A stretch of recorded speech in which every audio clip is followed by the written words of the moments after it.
tuning into our Facebook Live where we're going to talk about obesity in our canine and feline friends. I'm Dr. Farris for those of you that haven't met me. So kind of thinking about obesity in our pets, it's becoming one of the most prevalent diseases that we're seeing across the board.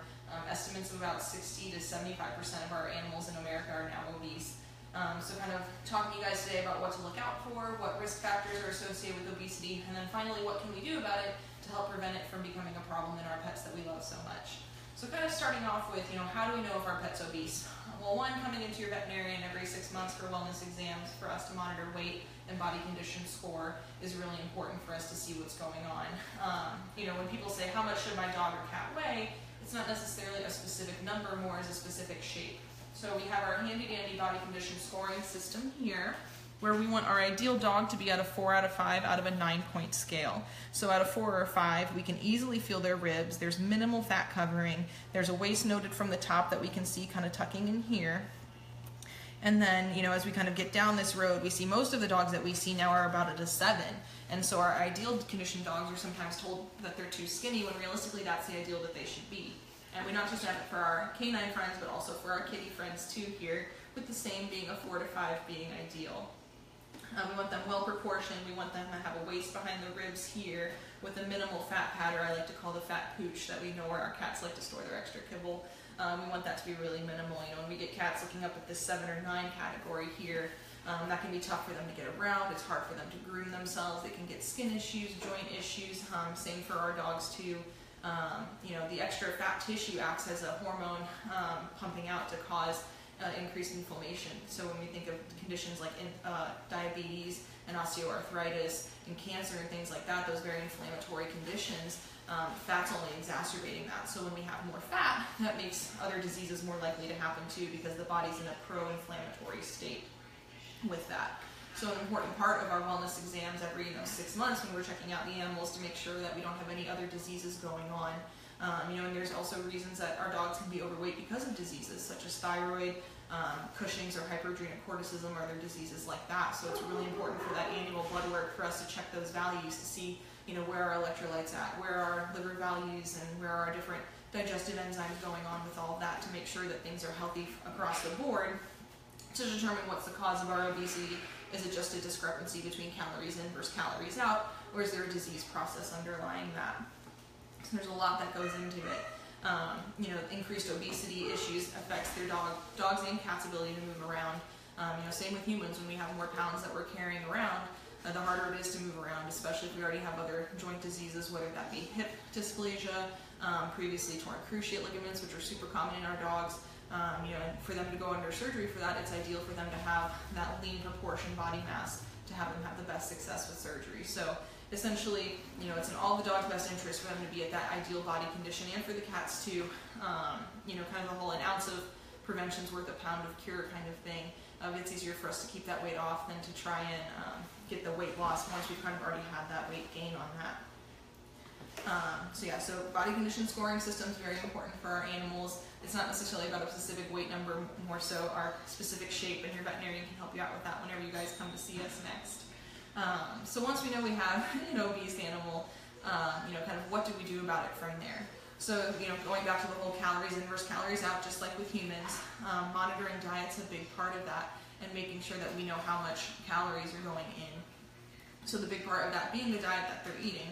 A lot of great diets are well proportioned for our animal friends, but then also depending on how many treats they get too. So if you're just feeding your dog their normal amount of food, but they're also getting any extra snacks, whether that be cheese from the table or bacon scraps or any other meats like that, that can add up really quickly in terms of proportionality, especially if you think about a 20-pound dog is about a tenth of what a human may weigh. And the food comparisons between those can really add up over time and kind of sneak in those extra calories that we don't know.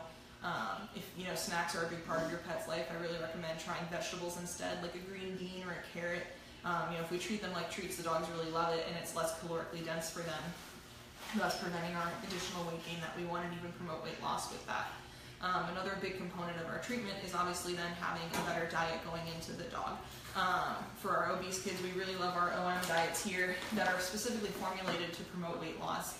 They're lower in fat, they're higher in fiber, high in protein. They're essentially this magical kibble that, when fed appropriately, these dogs start losing weight and can even be maintained on this diet forever to maintain that healthy weight, which is really awesome.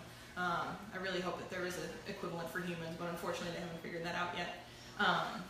And it comes in for the dog form and for our cat form. And for the cats, it also has the urinary defense on board too. So for those tricky urinary cats, we can keep their weight down too. Since obesity also predisposes them to increased urinary issues, it's kind of a win-win with that. So the big part is kind of just being aware of how much food we're actually feeding our animals. It can be hard too, where there's multiple people in the house feeding the animal. Sometimes they get 2 breakfasts or 2 dinners or extra snacks, and no one really knows how much food is going in to your animal's mouth. So a big important part, if you have an obese pet at home, is to sit down and have everyone make sure that they know how much food that animal is getting, to make sure that we're not kind of skimping around or sneaking in things, because in a normal animal with no of those other diseases that we mentioned, by decreasing the calorie intake, they should lose weight. And whenever we're on a weight loss plan, we're looking to lose about 1 to 2% of that weight every week. And so whenever your dog's trying to lose weight, we'd really recommend that you guys come in every 1 to 2 weeks to just do a weigh-in and stop by and say hi, so we can kind of see how that weight trend is going, to make sure that we're making real progress. Because if we're restricting our calories and everyone's on board and we're not getting weight off, there's a reason for us to go find some other underlying condition on why that's not happening. Because especially in these obese kids that are already predisposed to diseases, we really want to get that weight off as soon as we can in a responsible manner to promote the lifelong health of the pet.